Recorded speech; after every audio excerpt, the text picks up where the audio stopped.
deal with a lot with owners of small companies, which is how do I stay focused?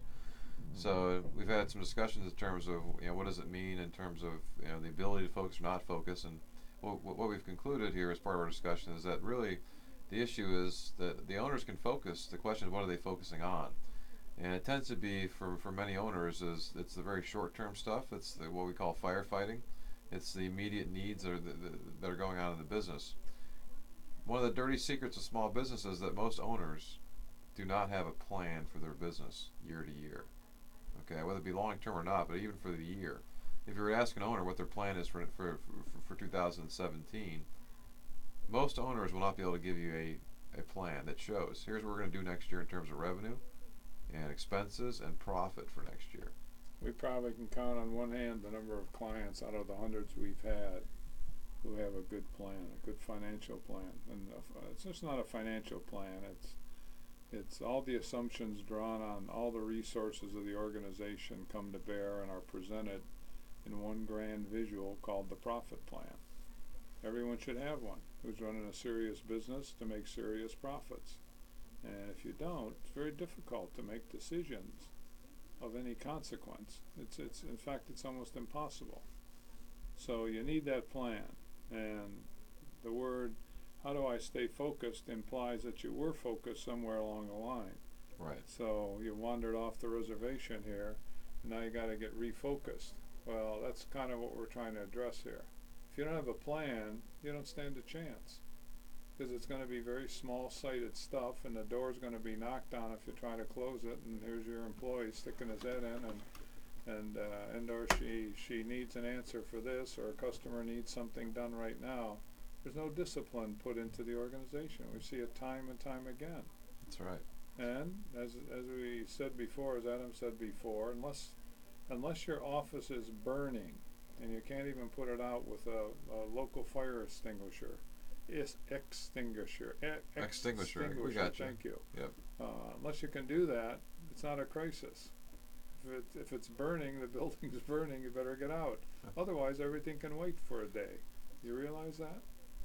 That's right. So that's an easy short-term plan to deal with, right? Which is get out of the building when it's burning. That's right. Even some people don't do that. That's okay. But we're going to focus on again the idea of having a plan in place that instead of being reactionary, which is where most owners are, they're reacting to what's going on instead of being the ones driving towards the succession of a plan. If you're going to succeed at something, you want to make sure you have a plan in place and see how you do against it. So, to Jack's point, it's not just some financial exercise of going through putting some numbers on a piece of paper. There's a lot of thought and the best thinking of everybody in your company towards making this plan. Here's what we think we can do next year, and here's the actions we got to do to make sure those things happen. So we put together the plan and start to focus on executing it month to month. What has to be done to make that plan a reality? And so if you have a company that's been around for a while, you have the beauty of having some history. So the best place to start is with that history.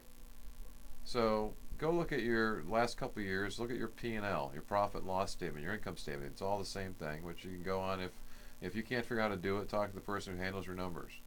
But take a look and see what kind of sales have you had in the last couple of years? What's that number been? What kind of profits have you had?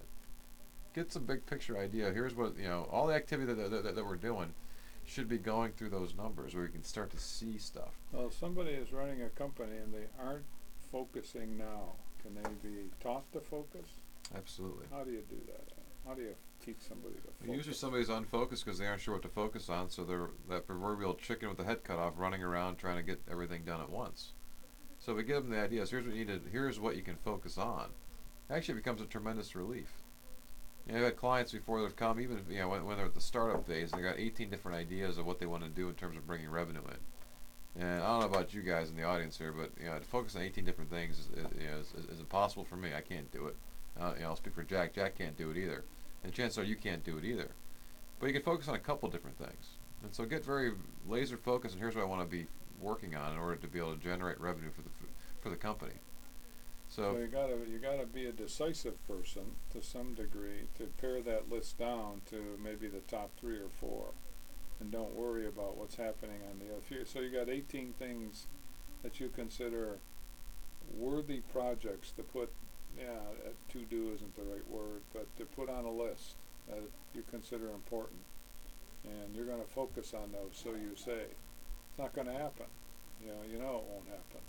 They aren't going to. Nothing will get done if you're trying to manage and balance those 18. Right. So how do you do it? How do you not worry about the other 12 or 14 of them or whatever it's going to be? Well, you got to make choices. You got to be not be afraid of missing opportunities. This may go for those of you who are in the retail space. We've had retail clients over the years too, and many of them, they cringe at not being open for a full day, or shrinking the hours up. Right? Maybe only be if it's a diner, only being open for breakfast and lunch, as opposed to being open for dinner as well, or just to squeeze those hours down. They're afraid of missing certain opportunities, and that's, again, I'll call it more reactionary. And that's what I'm calling, lack of decisiveness. Right. So they're afraid the deal of the century is going to be missed if they aren't there, if they close an hour early, if they take off a half a day, start closing on Mondays or whatever it's going to be. Yeah. yes. That's what happens. So instead, I'm going to stay in a state of non-focused activity. And reactionary. I'll keep using that term, reactionary firefighting, where you're reacting to the outside world, not your plan. So why on earth would you do that as the owner? Honestly, you have to ask yourself that question. Well, why would you let everybody else control your business instead of you controlling it? Well, that's when we get sheepish grins when we confront our clients with that question. Because there's no good answer for it.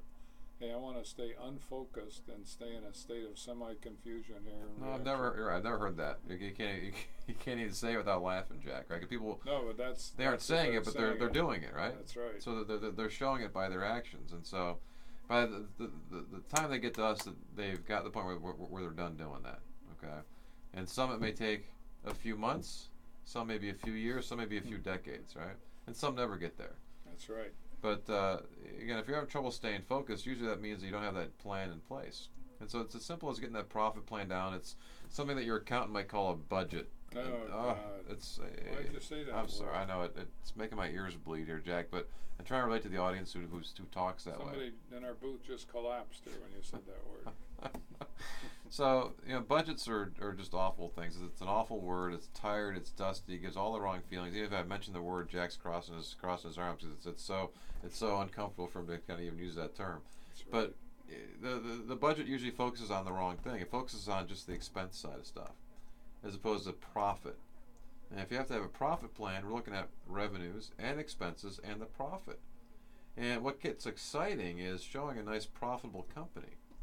That's exciting. It's exciting to put the profit plan together, and it's exciting to see it unfold. Yes, it is. And that's what focusing is all about. And so let me come back to an earlier comment here where we mentioned that people who've had success is a key for us in terms of when we are selecting clients that we bring on as coaching clients for us. If they haven't had success, they don't know what it looks like. So our clients usually have had some success, and maybe they've never had success with pulling together a profit plan, but they know between our experience, what we're talking about, they appreciate that, hey, somebody knows what they're talking about, can help get me to where I'm trying to go. So they appreciate that we've had the success not only ourselves, but with many, many clients to get this stuff in place. So they'll take that leap of faith, knowing, hey, this is what I need to help get me where I'm trying to go. And that's a big part of it, saying, look, this is what we need, this is what I need as an owner to make sure I'm going to get to where we're trying to go, to be in control versus what you were saying before, Jack, towards, hey, I want to be unfocused and not in control. Again, nobody consciously does that, but they act that way quite often. People will say they want to be held accountable. Oh, God. No, that's another one of those awful words. They want feet held to the fire, Well, you're yelling in my face and do all this stuff. And just slap me around. Go to boot camp. Boot camp's another one of those. Right. Yeah, boot camp's another one of those. I can't focus myself, so I'm going to go through physical pain. Physical pain and have you inflict it so I can stay focused. That sounds like a good deal. Yeah. Right. Where's our massotherapist? Yeah, the folks who talk about wanting to go to boot camps, Jack, are the ones who've never been to boot camp. That's right. Like, I've never been to boot camp. I've heard about it. I've read about it, seen stories about it. I have no desire to go to boot camp, Jack, especially now. I don't blame you, Adam. I've been to boot camp. That seems like a fun place to go that then I'd sign up for it and pay for it for sure. They've wussied it up a little bit, as I understand. They have. All right. Well, that happens When men were sometimes. men,